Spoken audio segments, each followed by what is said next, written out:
Bonjour à tout le monde, nouvelle vidéo électrocodeur. Aujourd'hui, je vais vous montrer comment est-ce qu'on utilise les raccourcis clavier.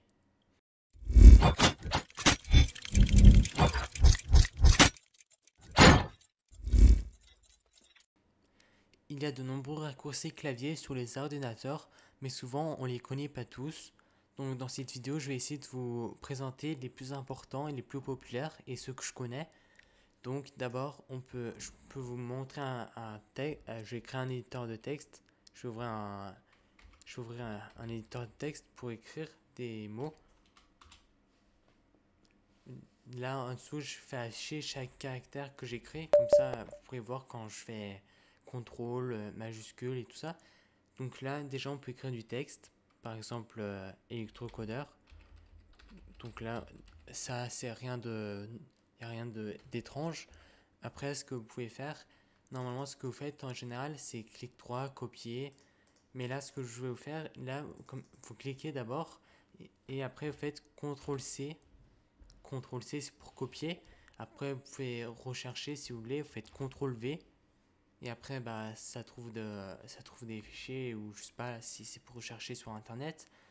Donc, CTRL C, c'est pour copier. CTRL V pour coller. CTRL X pour couper. C'est pour couper, c'est pas pour. Donc, c'est pas pareil. Donc, après ça, vous faites ce que vous voulez. Après, on peut faire CTRL plus O. Ça marche souvent dans les éditeurs texte ou dans des programmes où on peut ouvrir des fichiers. Donc, vous faites CTRL plus O.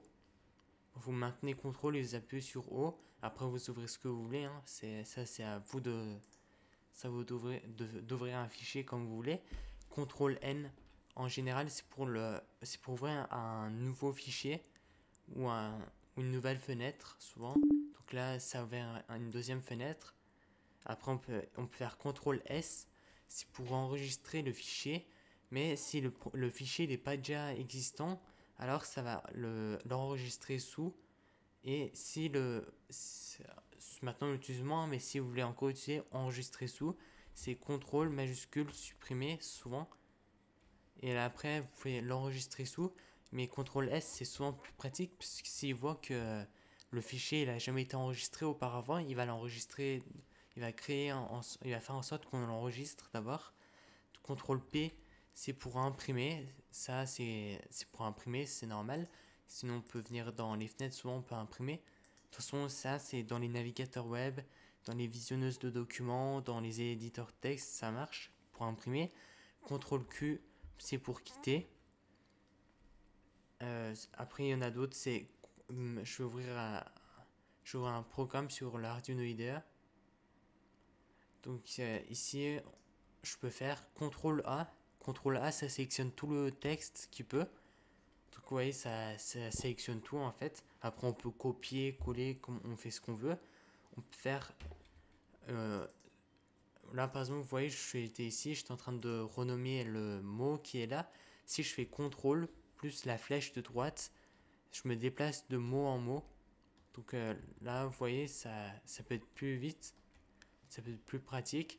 Donc après, même là, je peux faire CTRL droite. Je peux même faire CTRL de gauche plus la flèche de gauche si vous voulez ouvrir un autre. Si vous voulez partir de l'autre côté, ça peut être plus pratique plutôt d'utiliser chaque flèche une par une ou la souris de temps en temps. Après, on peut faire dans les navigateurs web, par exemple là, je vais aller sur ma chaîne YouTube.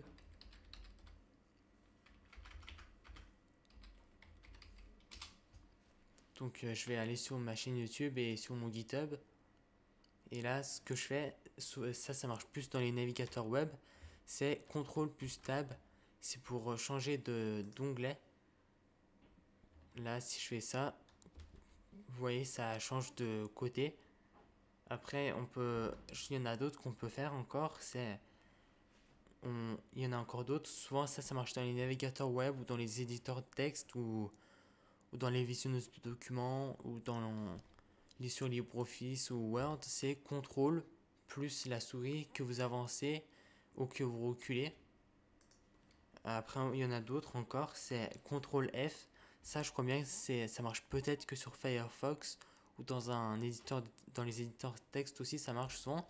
c'est pour chercher un mot dans la page. Là, vous voyez, en bas, ça ouvre une petite fenêtre. Donc, je peux rechercher après, ça, c'est pas, ça commencera à rechercher, mais là, c'est pas grave. Je vous ai montré. Après, il y a aussi CTRL-J pour ouvrir la fenêtre de téléchargement. Mais ça, normalement, je suis pas sûr que ça marche sur Linux. CTRL-D, ça aussi, c'est sur Firefox. C'est pour enregistrer la page dans un marque-page. Là, on peut, mais ça, je pense, pour moi, là, ça sert à rien. Donc, je vais annuler. Ensuite, on peut faire CTRL-Q aussi. Ou CTRL-W. Pour fermer les onglets, on peut faire CTRL-W. Après, il en existe d'autres. CTRL-Z. Par exemple, là, si sans faire exprès, je supprime un élément important du texte. Si je fais CTRL-Z, on peut revenir en arrière. Ensuite, il en existe d'autres. Il existe CTRL-Y pour refaire ce que je venais de faire. Donc en fait ça c'est pour annuler et ça c'est pour refaire. Si on vient ici on peut en fait c'est rétablir et on peut le faire grâce à CTRL-Y ou CTRL-Y en fait c'est pour refaire ce qu'on avait fait et CTRL-Z c'est pour annuler. Après imaginons là il y a un fichier donc je vais annuler je vais pas enregistrer. Là, je vais créer un fichier dans vidéo, peut-être j'en ai un. Donc ça, je veux le supprimer. Donc si je veux pas que ça aille à la corbeille, si je veux que ce soit supprimé, mais définitivement, je fais majuscule. Je maintiens sur la touche majuscule ou sur la touche Shift et j'appuie sur la touche Supr de mon clavier. Et là, ça met, souhaitez-vous supprimer définitivement sans titre.png. Donc là, ça l'a supprimé définitivement. Si j'irai dans la corbeille, vous verrez qu'il n'y a rien. Après, je pense, là, je vous en ai déjà dit assez. Il existe aussi F5 pour réactualiser une page. Là, vous voyez, ça réactualise la page vidéo qui est dans mon gestionnaire de fichiers. Mais si je me rends dans ma chaîne YouTube, là, vous verrez, ça va réactualiser la page. Là, par exemple, je vais venir là et je peux réactualiser. Je fais F5. Ou on peut faire CTRL plus R pour réactualiser une page. Et là, ça aussi, ça réactualise si on veut. Et ça, je crois bien que ça marche que sur Linux. Ça marche que sur GNOME aussi, peut-être. C'est Alt plus F2. Et là, on peut lancer une commande. Par exemple, si je veux, je peux redémarrer GNOME si j'appuie sur R et que j'appuie sur Entrée. Mais là, je vais pas le faire, sinon ça risque d'arrêter là, je suis en train d'enregistrer l'écran, donc ça peut arrêter ce programme. Je pense que je vous ai dit les plus importants et ceux que je connaissais. J'espère que la vidéo vous a plu. Si c'est le cas, alors pouvez vous abonner, liker, partager et commenter. C'était Electrocodeur. Ciao!